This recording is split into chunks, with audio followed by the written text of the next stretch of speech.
There's something special cooking up in this kitchen, and it's not just these tater tots being served for lunch. These meals are creating second chances for some of these chefs and careers for others. Rebecca Kelly-Manders has found a recipe for success, inspiring some of Tallahassee's most vulnerable. If it's going to be stored in a non-moving container of water, it must be 135 degrees or higher. 135 degrees, that sounds really familiar. Thank you. Top end of the danger zone. REFire Culinary is an 8-week training program for anybody with a felony conviction. I came up with the idea for REFire in 2015. I have felony convictions, and I know how hard it is to get a job when you have a felony conviction. What REFire means is it's a kitchen slang, and it means to correct a mistake.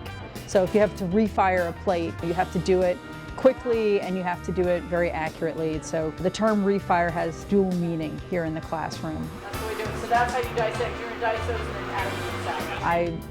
I made a lot of mistakes when I was in my 20s, and a lot of them were due to my drug and alcohol abuse. And here I am, 21 years clean and sober, 25 years removed from my felony convictions, and I still have to answer for some of those things. And it's a burden on individuals who make a mistake in our society. We don't allow them to properly, fully integrate back in. The hospitality industry is so forgiving when it comes to anyone with a criminal background or any sort of past. You show up, you do what you're supposed to do, and we embrace you. So it's a win-win. There's a shortage of semi-skilled labor here in Leon County. As somebody who also owns a small business, I know how difficult it is to find people who want to work, who are qualified to do the job. So we're kind of putting those two together.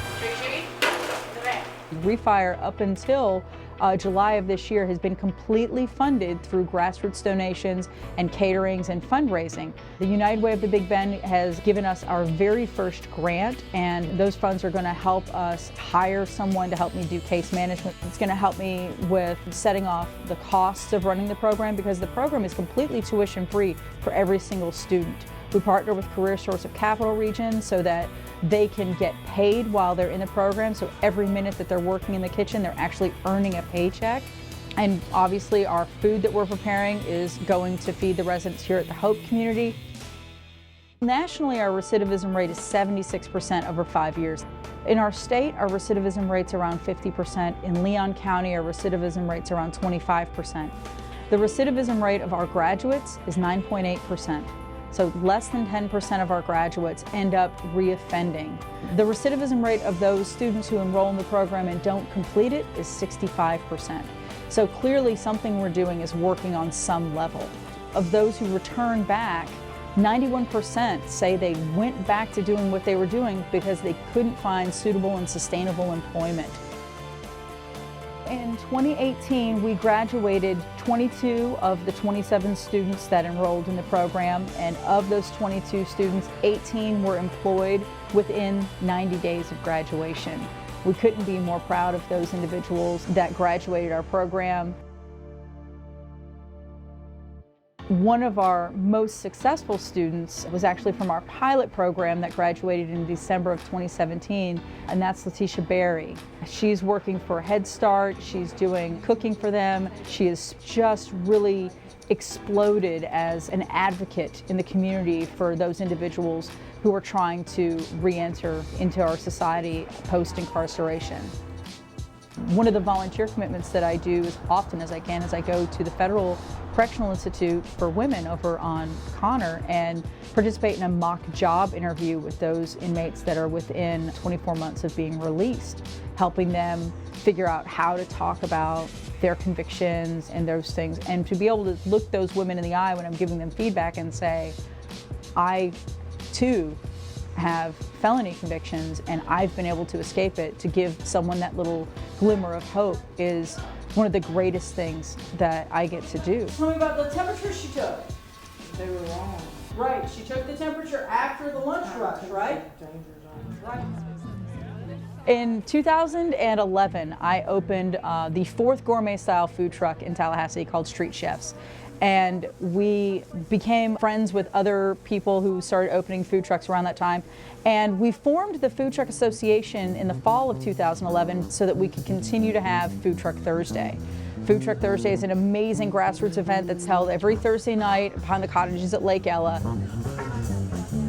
Being an entrepreneur and helping other small businesses is incredibly important, because the better that I do, the better our community does. The better all of my food truck friends do, the faster our community grows. And the more variety and excitement that we can bring to the food truck community, it's just better for everyone in general. Well, you want to change the world, there's nothing to it. We're bringing types of cuisine to the community that they may not have had before. There's a Filipino truck, there's a Puerto Rican truck, all kinds of things. And I know that it's not just about my personal success, and I always stress this, especially to new trucks, the idea that we can only look out for number one and just do what is best for us is an idea that is come and gone, and we really need to focus on making our community as a whole better for everyone in it.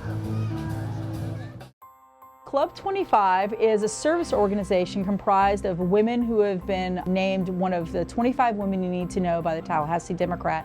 And in 2014, I was named one of those 25 women. And we take 3 service projects every year, and all of these amazing women come together as a group, and we can just blow the doors down on anything that we put our minds to and accomplish so many incredible things by working together. Women and girls, there's such a large minority. We're overlooked on so many things. Women and girls need to know that they have the opportunity to grow and become strong leaders and voices in our community. When I was trying to put my life back together after my first felony conviction, I was given a temporary seasonal job by a guy in the mall, and he looked at me and said, "There are good people who do stupid things and there are bad people who do bad things, and I really feel you're a good person." And that has always stuck with me.